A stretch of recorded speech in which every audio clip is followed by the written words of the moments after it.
Desde hace mucho, los psiquiatras desearon ser considerados a un nivel equiparable con los profesionales médicos. Pero mientras los médicos regulares tienen pruebas de diagnóstico para demostrar o rebatir la existencia de enfermedades, los psiquiatras no las tienen.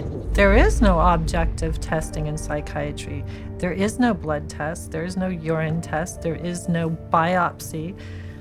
There's nothing that objectively proves that there's anything physiologically or biochemically wrong that's creating your symptoms. With cancer, you can do a screening and it's there or not. You can look at the cells and you can tell if it's there. Different diseases, you can look at it and you can see it under a microscope, or you can see it in an MRI, or you can see it in a CAT scan. With mental health, you can't see it. It can't be diagnosed in a medical procedure. It's all subjective.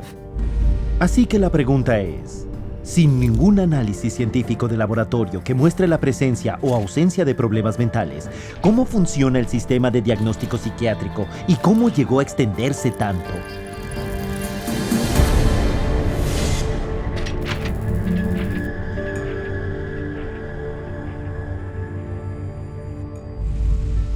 La búsqueda de la psiquiatría por una base científica ha estado en marcha durante más de un siglo.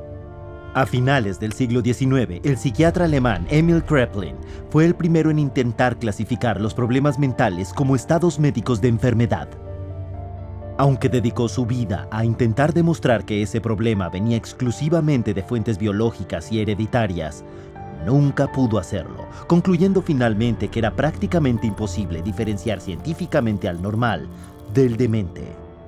A pesar de los hallazgos de Kraepelin, los psiquiatras persistieron con muchos esfuerzos en la clasificación a lo largo de los años, lo que resultó en la primera edición del Manual de Diagnóstico y Estadística de Trastornos Mentales, publicado por la Asociación Psiquiátrica Americana en 1952. Un pequeño manual encuadernado en espiral de 130 páginas, el DSM-1 describía 112 de los supuestos trastornos mentales, sin basarse en ningún procedimiento científico estándar, sino en las contribuciones de una papeleta de votación enviada por correo al 10% de los miembros psiquiatras de la APA. Con la publicación de su segunda edición en 1968, el DSM había ahora crecido a 145 trastornos, sin basarse todavía en ninguna ciencia, aunque lleno de teorías sobre los orígenes de sus enfermedades.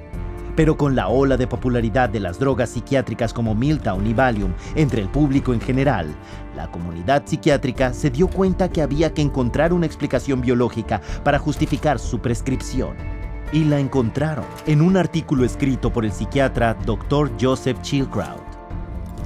Aunque él no tenía forma de descubrir en qué consistía la química normal del cerebro, Chilcrout teorizó que los problemas mentales podrían estar causados por un desequilibrio bioquímico de los neurotransmisores del cerebro. It's a great line, the chemical imbalance. There's no evidence for it. There is no way you can measure or document that such a thing occurs in the first place. There are no lab tests to see what your neurotransmitter levels are or how much you need and how off your balance is. Chemical imbalance sounds good, sounds scientific, but where's, as we know, there isn't any way to measure what the balance is. There is no identifiable chemical imbalance in the human brain other than the chemical imbalance that comes from putting a medication in that brain. And so we've been sold that there's a chemical imbalance, but there's no science to back that up. Aunque Chilcrout nunca pudo demostrar su teoría del desequilibrio químico, era demasiado tarde. La comunidad psiquiátrica ya había adoptado la teoría como una explicación médica que sonaba plausible para los trastornos mentales enumerados en el DSM. Pero sin análisis que confirmaran el desequilibrio químico, los psiquiatras todavía estaban plagados de graves incoherencias en el diagnóstico. No solo eso, sino que los psiquiatras no podían diferenciar al cuerdo del demente. Este punto lo dejó totalmente claro en 1972 el famoso experimento de Rosenhan, donde un total de 8 voluntarios perfectamente sanos se presentaron en instituciones mentales afirmando oír voces en sus cabezas que solo decían vacío, hueco o sas. No se declaró ningún otro síntoma psiquiátrico. El resultado, cada uno de los voluntarios, incluido el Dr. David Rosenhan, fue internado inmediatamente en la institución. The moment we were admitted to the hospital, We abandoned our symptom, and we behaved the way we usually behave. The question was, would anyone detect that we were sane? The answer was, no. No one ever did. Todos, excepto uno, fueron diagnosticados como esquizofrénicos. Solo los dieron de alta después de admitir que en verdad estaban enfermos mentalmente y en remisión. Tras enterarse del experimento, la comunidad psiquiátrica estaba furiosa. Un hospital retó a Rosenhan para que enviara más voluntarios, prometiéndole detectar a cada uno de los pacientes falsos. 3 meses después, anunciaron orgullosamente que de 193 pacientes que se habían presentado, habían mandado a casa más de 41 que fingían una enfermedad mental y consideraron a otros 42 como sospechosos. El problema era que el Dr. Rosenhan no había mandado a una sola persona. 70 años después, la conclusión de Emil Kraepelin de que la psiquiatría no podía diferenciar la cordura de la demencia se había demostrado otra vez como correcta. En su estudio, Rosenhan concluyó: cualquier proceso de diagnóstico que se presta demasiado fácilmente a errores masivos de este tipo no puede ser uno muy fiable. No fue solo el bochorno resultante del experimento Rosenhan lo que causó que la dirección psiquiátrica adoptara un enfoque nuevo para el diagnóstico. Con la rápida expansión en el negocio psicotrópico, la psiquiatría experimentó un cambio sísmico en la forma en que promocionaba la enfermedad mental. Y la tercera edición del DSM, encabezada por el psiquiatra Dr. Robert Spitzer, adoptó un enfoque biológico basado decididamente en el cerebro. A diferencia de sus predecesores, el DSM-3 propuesto daba por sentado que los problemas mentales se derivaban de las anormalidades físicas del cerebro.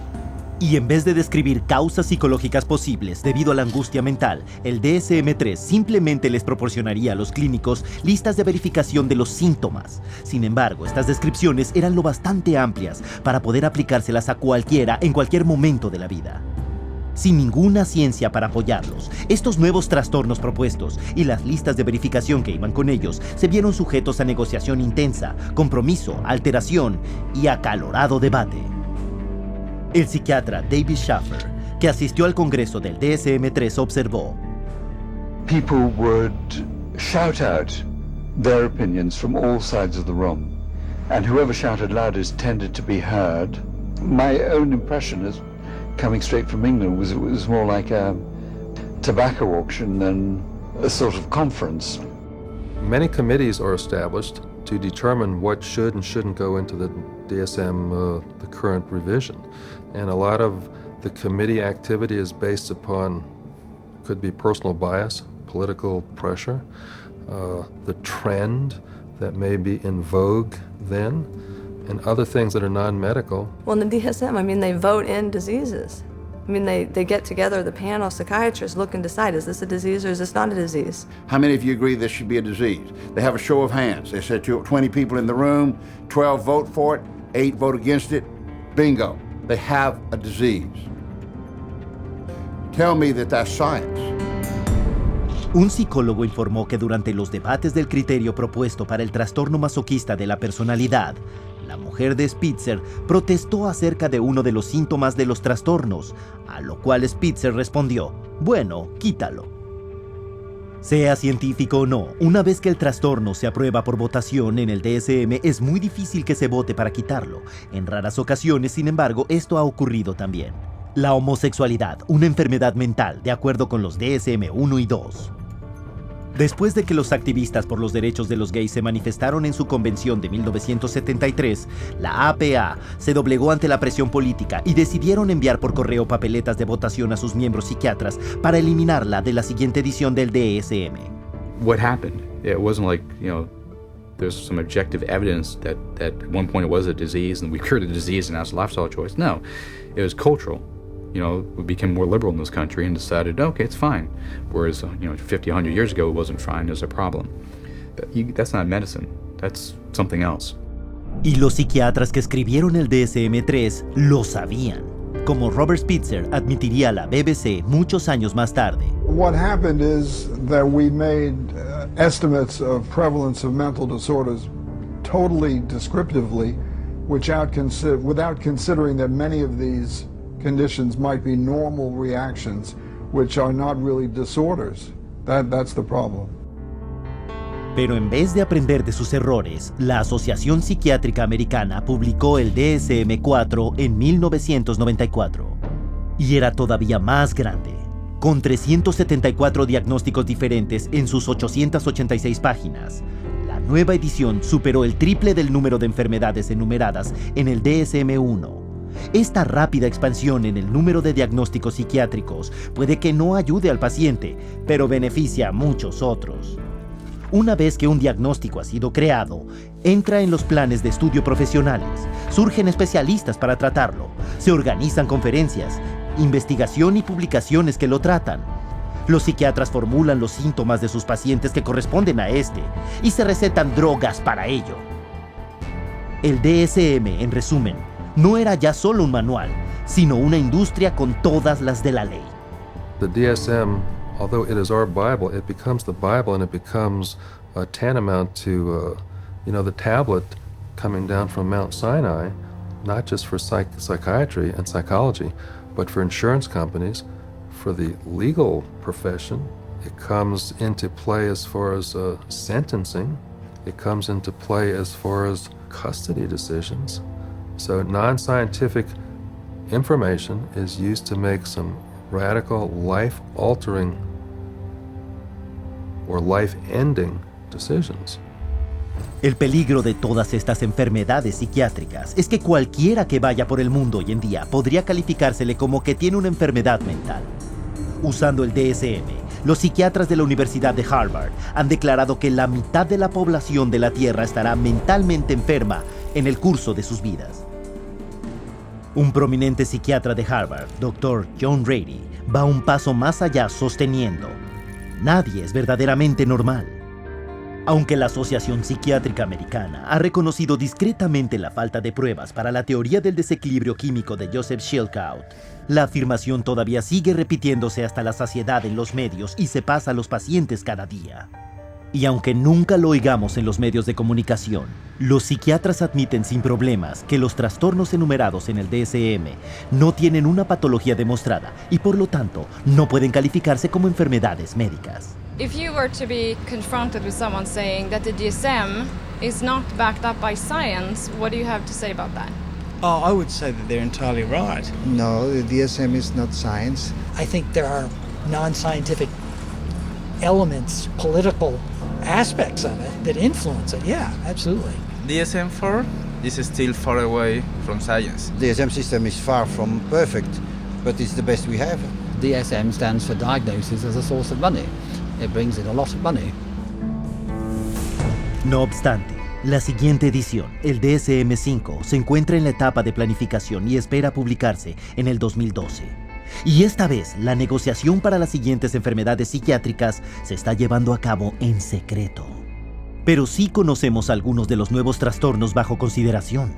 Uno es el trastorno de adicción a la Internet, que se presentó originalmente como una broma en un artículo del New Yorker de 1997. Sin embargo, se afirma ahora que 25 millones de personas pueden calificarse como surfistas compulsivos de la red. Otros trastornos contemplados en el DSM-5 incluyen la compulsión a ir de compras, atracarse de comida, síndrome de apatía, síndrome de alienación parental, trastorno relacional, trastorno explosivo intermitente, furia al volante. Todas ellas categorías de enfermedad potencial con drogas psicotrópicas que esperan asignarse a ellas. De acuerdo con la APA, 19 de 27 psiquiatras del panel superior que deciden sobre qué enfermedades incluir en la siguiente edición del DSM tienen lazos financieros con compañías farmacéuticas. La situación se puso tan mal que el arquitecto del DSM-3, Robert Spitzer, y el editor del DSM-4, Alan Francis, revelaron a la prensa el siguiente aviso. La APA bien podría ser acusada de conflicto de interés en la creación del DSM-5 para crear nuevos pacientes para los psiquiatras y nuevos clientes para las compañías farmacéuticas. Pero la comunidad psiquiátrica había decidido no abordar ese tema, y por una buena razón. Hoy en día, las drogas psiquiátricas le permiten a las compañías farmacéuticas embolsarse más de $80,000 millones al año.